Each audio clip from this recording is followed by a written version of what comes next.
All right, here we go. Today we have former Hell's Angel, actor, bodyguard, stuntman, and martial artist Chuck Zito. Welcome to Vlad TV. Thank you for having me. Glad to be here. We've been trying to do this for about 2 years now. Yes. Yes, ever since we ran into each other at Michael Jai White's house. Yes. Yes. One of his fight parties. We finally made it happen. We made it happen. It was 2 good years timing. later, but we're here. It's good timing because your documentary is going to drop soon. Yes. Yes. Yeah, and I saw it. That's a real star-studded documentary. Donald Trump, Sylvester Stallone. Keep going. Who else is on there? Who's in it? Ron Perlman,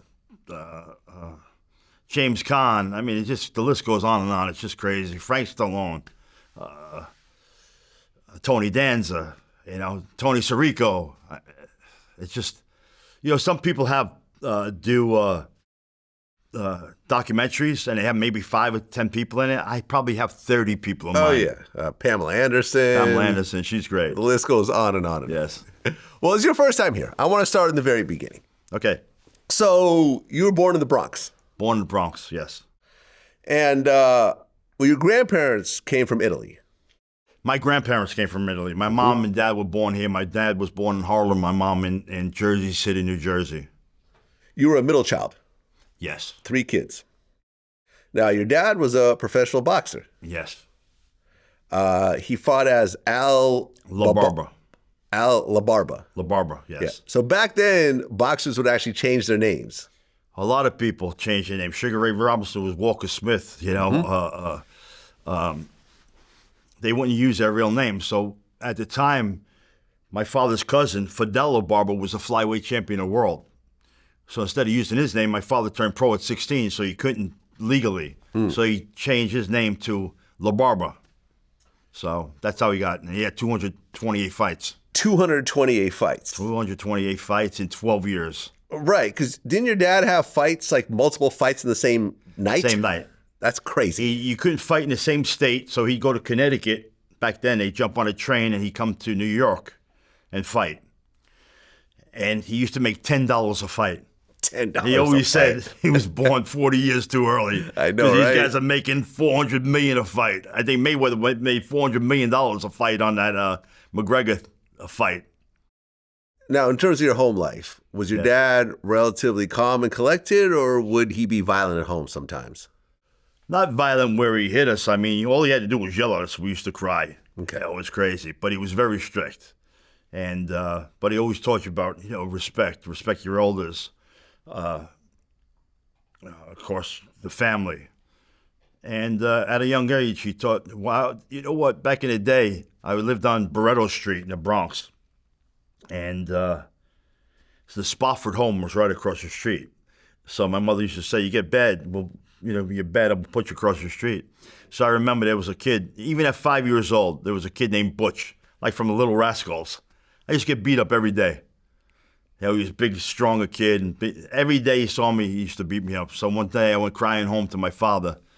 And he goes, don't ever come crying home to me. Then he pulled out a trunk, and he opened his trunk up, and there's all his boxing equipment that was in there. And he started teaching me how to box at 5 years old. He got on his knees, put the gloves on me. Of course, the gloves went up to like my elbows. And he started teaching me then. Okay. He goes, don't ever come crying home. Learn how to fight. Well, you had your first boxing match at 12 years old. 12 years old at the Southside Boys Club in New Rochelle. Okay. That was my first time in a ring in front of a crowd. Did you know at that point this is what you wanted to do in the future, or you weren't sure? I always wanted to emulate my dad and wanted to become a boxer. And I remember we had this Castro convertible when I was young, 5, 6 years old. I used to jump up and down because the mirror was higher. And I used to punch myself in the nose trying to get a flat nose like my dad. Which now, still today, if I touch it, it bleeds. It's crazy. So that's what I used to do. But then, of course, when I got older, I started young. I was left home at 17 years old. I had my girlfriend. We were living together. We got married. And I had to go to work. So I went to Golden Gloves 4 times, wanted to fight. But, my pro career went out the window. Well, you dropped out of high school at 17. Yes, 17. You got married because your girlfriend was pregnant? No. She wasn't pregnant. My girlfriend, actually, she was married a year before and had a daughter, and I raised her since she was that's like, interesting. So 9 she was months a old. teenage mom Yes, who had a kid, yes, and then you guys, yes. where was the dad? He was just, roaming the streets, I guess. I don't know. Okay. He didn't see too much of her. Okay, you never had any issues with him or anything? Excuse me? You never had any issues with the dad? Well, back in the day, if you read my book, we were like best friends. Oh, really? Yeah. Okay, So, I got you. Okay, so you get married, and Yes. even though it's not your child, you were raising this child, Raised so us. you're a father at Since she's- 17. yeah, since she's 9 months old, a year old. Okay, but you don't have a high school diploma. No. You got bills. So you started out as a refrigerator mechanic? I went from job to job, of course. I used to paint and scrape boats back in New Rochelle, and at the Castaways Yacht Club there when I was 17. I was a gardener. I was a roofer at 14 years old, putting roofs down, and I went from job to job. And then finally, when my mom, who remarried a guy named John Felice, his brother Frank Felice worked for Finest Supermarkets, and I wound up going to school for refrigeration, and he gave me my first job. So I worked for Finest Supermarkets at all the supermarkets, servicing all their equipment, and that's how I started. Became a refrigeration mechanic. Right. You were also a bouncer at one point. You were just doing anything to I make did money. everything. Okay. I did everything. I had a bunch of jobs, Yeah. but refrigeration was my Your main, go-to. income at Got the it. end. Then I changed jobs and went to another refrigeration company. Well, when you were younger, around 14, you saw a movie called Hell's Angels on Wheels Hell's Angels on Wheels, with yes. Jack Nicholson and Sonny Barger. Sonny Barger, yes. So Sonny is the founder of the Hell's Angels. No, Sonny was a founder of the Oakland Hell's Angels. Ah, He started okay. the Oakland Hell's Angels April 1st, 1957.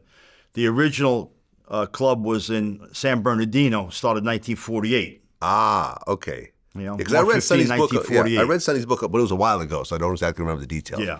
So actually, Sonny had the third charter because after 1948, San Francisco started in 1954. Aha. So that was the second charter. Sonny started the Oakland Hells Angels in April 1st, 1957.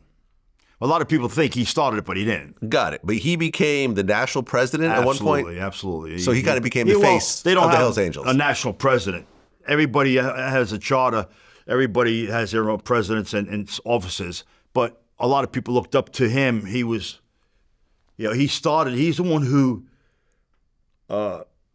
seen ahead and seen how big it could get and made it spread not only through, the East Coast, it's all over the world all those years. Absolutely. Okay, so at one point, you met a biker from a club called the Aliens. But back in the day, what happened when I was boxing, Sandy Alexander was a Hells Angel from New York City. He used to be an alien nomad. They became Hells Angels December 5th, 1969. He was boxing at the Gramercy Gym. I was boxing also. I met him, and my first club, I belonged to the Chingling Nomads in the Bronx. Well, we started a little club called New Rochelle MC in New Rochelle. And then we met the Chinglings, and I became a Chingling. And then I went down to Gramercy Gym. I met Sandy Alexander. Told him I was a Chingling nomad. We became friends, and we started boxing each other. And when I left the Chinglings, I became a Hells Angel. And that's how I got started in the movie business, actually. Okay, so you became a Hells Angel officially. Did you meet Sonny Barger around this time also? Yes. Actually, when I became a Hells Angel in 1979, Sonny Barger came to New York City's 10th anniversary, and I met him there. Okay. So I've known, met him and known him since 1979. Now, there are some rumors surrounding your membership in the Hells Angels. Yeah. according to some reports that we read, they're claiming, I'm not saying this is true, but they're claiming that you earned your membership by attempting to murder Robert Giangaro, a Queens pizzeria owner who had previously shot and injured a Hells Angel biker, Cortland Chip Candow, in a Manhattan bar. Yeah. Do you know what I'm talking about? I've heard those rumors. You heard those rumors. Yeah. Right. I'm just going to read what the report is. I'm not expecting you to comment on it. I'm just going to read it. So according to testimony from John Joseph Pirate Miller, a Hells Angels member who turned government witness, Chuck and another Hells Angel, Philip Lightfoot Kramer, used a remote control device from a model airplane to detonate C4 explosives attached to a vehicle belonging to Giangaro, who survived without serious injury. Chuck was never charged with the bombing, although he was convicted of weapons possession when the police discovered a loaded pistol, ammunition, and brass knuckles in his car. Charges include criminal possession of a controlled substance, quaaludes, and disorderly conduct. So, out of everything I said, is there anything you can comment on? All I can comment on is that John Pirate Miller was a rat. These guys get arrested. The first thing they do, they give a lot of people up and they start talking and spreading rumors. So, of course, it's not true. Got it. But the conviction part about the weapons possession, is that true? I got arrested with a loaded firearm. Yes. Okay. Back in the day. Got it. Okay. So then you become an official Hells Angel around that time. 1979. Yes. 1979.